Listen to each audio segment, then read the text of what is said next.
Daar's 'n park in my tuisdorp, ver weg van die stad se lawaai, waar die kinders na skool in die middag kom speel en baljaar. En eendag sien ek 'n klein dogtertjie eenkant alleen, met traantjies wat rol oor haar sproet gesiggie heen. En ek sê sproetjies, liefling, daar's 'n reënboog in jou oë, wil jy graag 'n groot geheim hoor?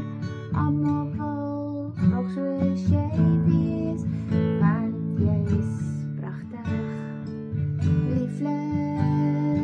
Sy trek saggies my hand en sê ek wens ek kon my deur jou oë sien.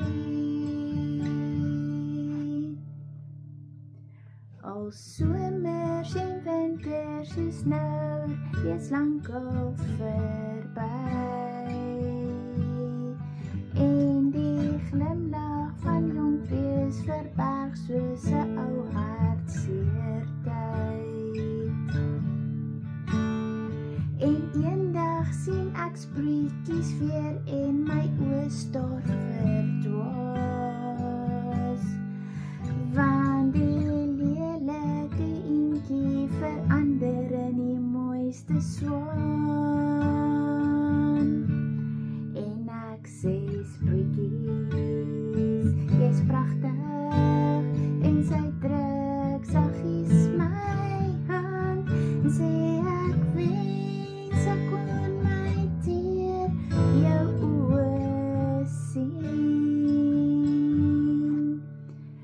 Ek gaan na die Skouberg een aand na 'n opvoering kyk, en daar dans 'n meisie wat net soos 'n feeprinses lyk. Met 'n glimlag so stralend begroet sy die hele gehoor.